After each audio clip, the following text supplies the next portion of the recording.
여섯 번째, 반드시 과거 문정권의 정책 평가 후 새 출발해야 한다. 반드시 과거 잘못된 정책을 평가해서 피해 금액을 국민 앞에 밝혀라. 문정권의 실체는 과연 무엇이었는가? 공산사회주의 이념인 선분배 후 성장과 결부시켜 그럴듯하게 포장해서 국민을 기망했다. 자신의 공산주의 이념을 실현시키기 위해 국민을 실험도구로 이용했다. 급격한 최저임금 인상으로 자영업자를 궁지에 몰아넣고 중소기업을 옥죄더니 민생지원금이란 명목으로 나라 빚내어 현금 살포하고 워라밸 하면서 주 50이 시간근무제 시행으로 국가 경쟁력을 약화시키고 사법부의 재판 지연으로 이어졌다. 새로운 국정평가 지표를 만들 때 참고가 되며 국정 운영에 대한 평가를 받을 때 반드시 필요하다. 소득주도 성장말이 마차를 끄는 것이 아니라 마차가 말을 끈다는 말도 안 되는 이론이 다. 여기서 최저임금 인상이나 나라 빚으로 소득이 증가하면 그것이 소비로 연결되어 경제가 성장한다는 주객이 전도된 정책이다. 과거에는 기축통화 보유국인 미국에서 소비가 생산을 이끈다고 했는데 지금은 미국조차도 그렇지 않다. 자유시장 경제 체제에서 자본, 노동, 기술 등 생산 요소 5의 효율적 배분으로 설립된 기업이 부를 창출하고 노력과 능력에 따른 공정분배 과정을 거쳐 소비로 이어진다. 기업이 돈을 잘 벌어야 근로자의 급여도 오르고 그것이 소비 증가로 이어지고 생산도 증가되어 경제도 성장한다. 돈, 급여 줄 회사가 없는데 무슨 가짜 소득으로 경제가 성장 발전하겠는가? 빚을 내거나 급격한 최저임금 인상으로 생긴 비효율적자, 원배분, 돈 풀기은 일시적으로는 경기 부양책이 될 수 있어도 돌아서면 물가 상승, 국가부채 증가 등의 부작용이 뒤따른다. 주 50이 시간 근로제 현재 우리나라만큼 노동시장이 경직되어 있는 나라는 없다.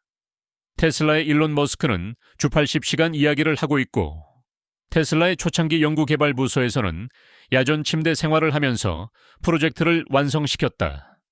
하물며 공산주의 국가인 중국에서도 국가 경쟁력에서 우위를 점하기 위해 첨단 기술 개발 분야에서는 밤낮 없이 연구개발에 몰두하고 있다. 최근 중국의 딥시크 사례를 참고하자. 그런데 우리는 삼성전자에서 연구개발 부서만이라도 주 50이 시간 예외를 적용해달고 해도 민주당과 민주노총에서는 그것마저도 반대를 하고 있다. 민노총과 더불어민주당에 묻고 싶다. 누구를 위하여, 무엇을 위해서인가? 더불어는 근로자만 있고 기업은 없나? 이것 또한 거짓이다. 당명을 바꿔라. 진정 국가와 국민을 위하고 노동자를 위한다면, 그리고 우리 미래 세대를 위해서라면 이러면 안 된다. 온갖 기업을 옥죄는 입법 폭주가 기업을 죽이고 국가 경쟁력을 떨어뜨리고 있다. 자본, 기술, 자원 등 모든 것이 열쇠인 우리가 미중일과 기술 전쟁에서 살아남기 위해서 어떻게 해야 하는지 심사숙고 해보기 바란다. 주 50이 시간 근로시간 제한으로 중 소기업 근로자는 급여가 주로 불만이고 기업은 기술 연구개발에 뒤처지고 물품 납기도 제때 맞추기도 어렵고 그래서 국가 경쟁력은 자꾸만 하락하고 있다. 급격한 최저임금 인상, 지금 우리나라 최저임금은 미국과 일본보다도 높다. 더군다나 급격한 최저임금 인상 및 주 50이 시간 근로제로 인하여 중소자영자들이 벼랑 끝으로 내몰았다. 임금 인상으로 인하여 나 홀로 사장님이 살아남기 위해서 혼자서 고군분투하고 있다.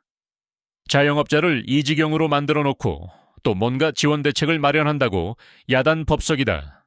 병 주고 약 주는 격이다. 잘못된 정책의 시행착오로 다시는 돌이킬 수 없는 우를 범해서는 안 된다. 탈원전, 탄소 중립 한국가의 에너지 문제와 환경 문제는 장기적인 관점에서 계획을 세우고 실천해 나가야 한다. 영화 한 편 보고 겁이 나서 탈원전이라니 너무 어이가 없다. 그럼 대안이 있어야지.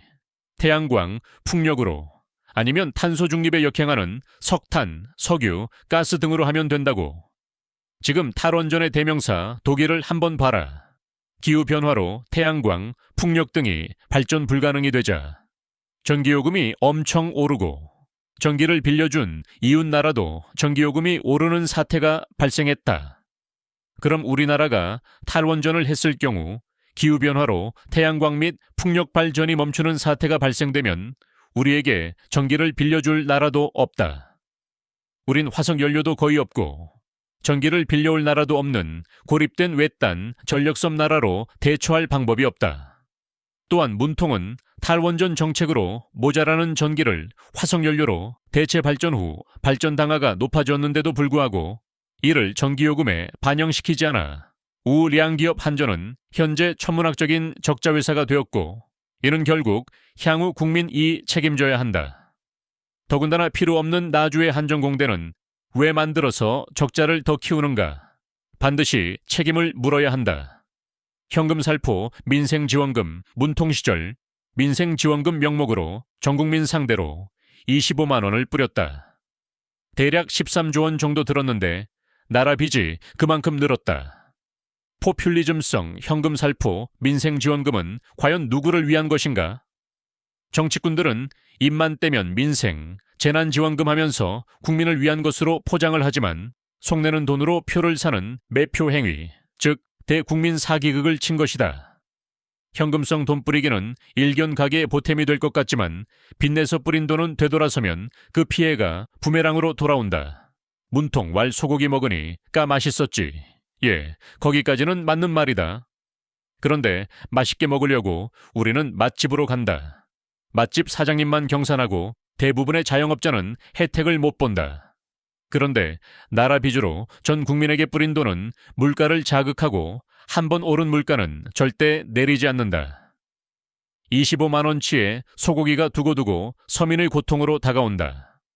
더군다나 소비한 돈의 최종 종착지는 부자들 손아귀로 들어가서 빈익빈 부익부 현상을 더 부추긴다. 오른 물가를 잡기 위해 금리를 올리니까 서민들은 물가, 금리 이중고를 겪는다. 부자는 물가가 오르면 이자 소득, 임대 소득 등 증가로 더 큰 돈을 번다.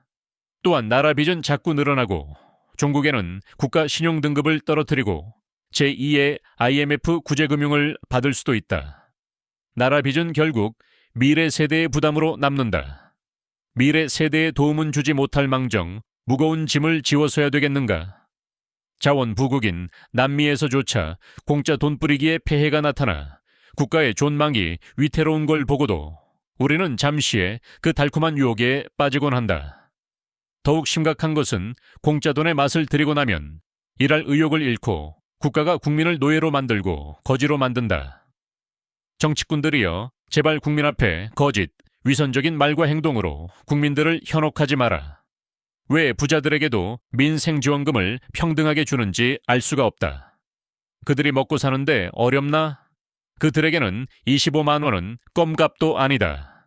그렇게 주고 싶으면 부자 정치꾼들 자신의 돈으로 주거라.